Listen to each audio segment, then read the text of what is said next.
Le verset 4, il te couvrira de ses plumes et tu trouveras un refuge sous ses ailes. Sa fidélité est un bouclier et une cuirasse. C'est ce que nous avons déjà dit. Dès lors que sa fidélité, lui il est fidèle, il te dit, je suis ta cuirasse. Il te dit, je suis ta forteresse. Il faut que tu lui fasses confiance. Le verset 5. Tu ne craindras. Je m'arrête un peu au verset 4. Le filet de l'oiseleur. Le monde ne va pas arrêter de nous tendre les pièges. Même si nous gênons, même si nous prions, pour que Dieu vienne à notre secours, le filet de l'oiseleur va toujours exister.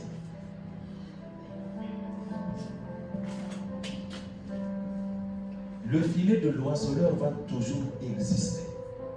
La seule chose que nous avons comme garantie, c'est lui qui nous protège contre le filet de l'oiseleur. Parce que nous sommes dans ce monde. Et le diable nous tendra toujours des pièges. Vous allez me dire, mais Dieu est capable d'arrêter tout cela. Il n'arrêtera pas. La seule chose, c'est lui qui te protège contre le filet de l'oiseleur. Tu feras face à la corruption. Tu feras face à l'immoralité à tous les niveaux.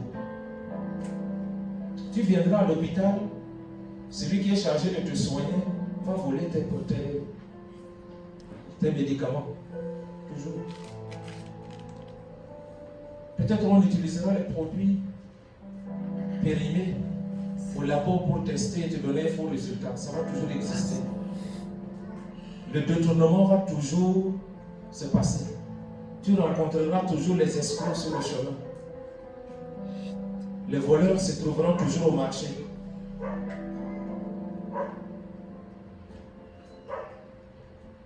Qu'on ne soit pas surpris. Mais la sécurité pour nous est que c'est lui qui nous délivre du filet de l'oiseleur. Parce que nous sommes sous ses ailes.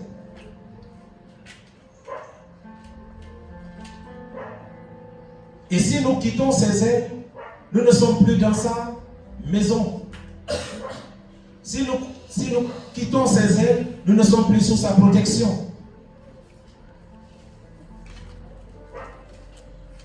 Vous allez prier pour que les termites puissent détruire ces filets, mais ces filets resteront. Parce qu'ils vont toujours tisser d'autres filets. Mais c'est lui seul qui peut nous délivrer. Et donc c'est la confiance en lui qui nous aidera.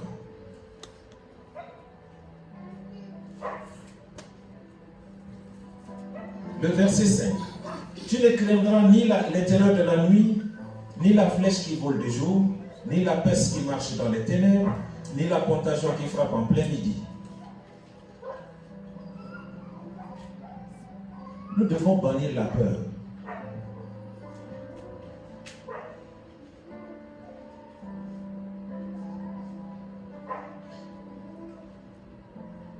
Le monde va continuer à nous tendre des pièges.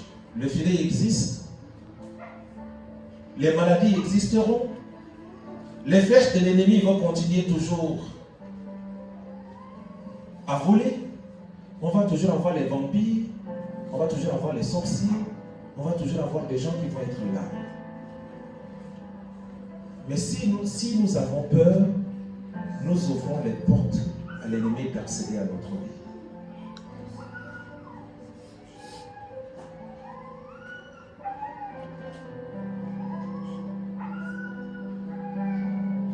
Les terreurs de la nuit vont continuer. Les sorciers vont continuer à voyager la nuit. Ils vont traverser toujours les espaces. Nous allons les côtoyer toujours. Mais nous ne devons pas avoir peur. Ne crains pas les terreurs de la nuit. Ni la flèche qui vole de jour. ni la peste qui marche dans les ténèbres, ni la contagion qui frappe en plein midi. La peur. L'opposé de la peur, c'est la foi. Si en l'an 2020, nous avons peur, nous aurons peur en l'an 2020, nous ouvrons les portes à l'ennemi.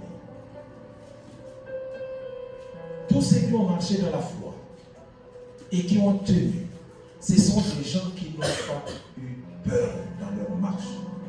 Daniel n'a pas eu peur, Joseph n'a pas eu peur, Jésus lui-même n'a pas eu peur, et tous ceux qui ont marché avec le Seigneur, ce sont des gens qui font confiance à Dieu.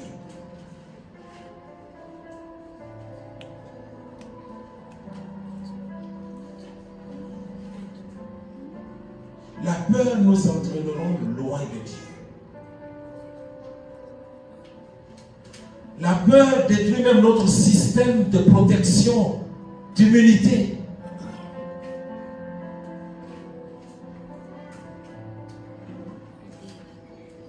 Il y a des gens qui n'arrivent pas à voyager à cause de la peur.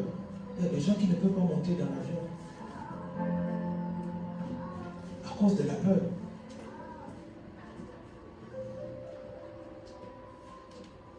Mais la peur peut te tuer avant qu'une balle ne t'atteigne.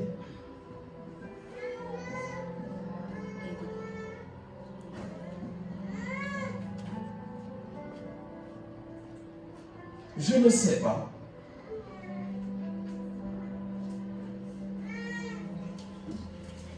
Logiquement, je devrais souhaiter de bonnes choses. Mais je sens fortement en moi de vous parler, à vous préparer pour faire face à des situations difficiles.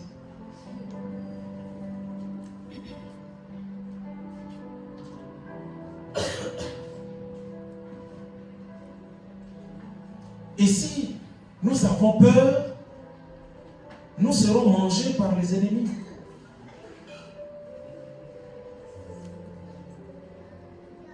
Parce que celui qui a peur ne sera pas en bonne santé, parce qu'il n'aura pas le repos approprié.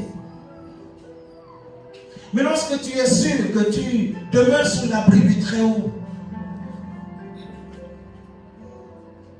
tu sais que tu te reposes à l'ombre du Tout-Puissant, qui viendra le déloger pour ta tête.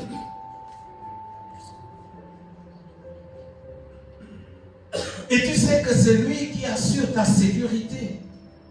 Et tu sais que c'est lui qui est ton bunker. Tu sais que c'est lui qui est ta cuirasse.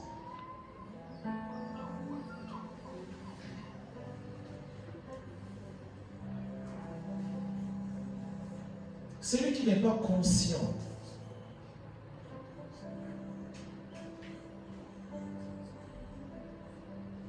de l'intégrité de son système de protection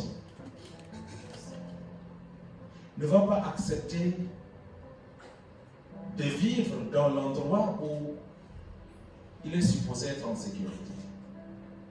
Hier, j'échangeais avec un patriarche qui me racontait l'histoire des psychopathes. Il me dit, le fou ne dort jamais dans la maison.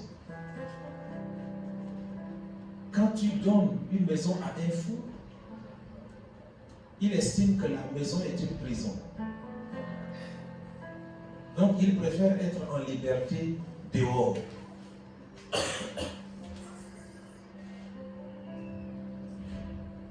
Parce que tu es dans une maison, cette maison pourrait s'écrouler sur toi. Lui, il est à l'air libre, il est avec ses cartons. Même s'il y a tremblement de terre, il est dehors. Mais toi, ce sont tes murs et tes bétons qui vont t'enterrer. Ça, c'est la psychologie du fou. Il ne fait pas confiance à la maison. Donc, il se met dehors, frappé par la pluie, frappé par le soleil. Mais cela n'a pas d'importance pour lui parce qu'il ne pense pas qu'il peut être à l'abri à l'intérieur. Il y a des enfants de Dieu qui ont perdu leur sens, qui ont perdu la raison, qui sont des fous, des psychopathes, qui pensent que la maison de Dieu ne les protège pas et qui préfèrent se mettre en dehors de la maison de Dieu, exposés à la tempête, aux intempéries. Que ça ne soit pas notre cas. Demeurons dans la maison de l'Éternel. Demeurons dans la maison de l'Éternel.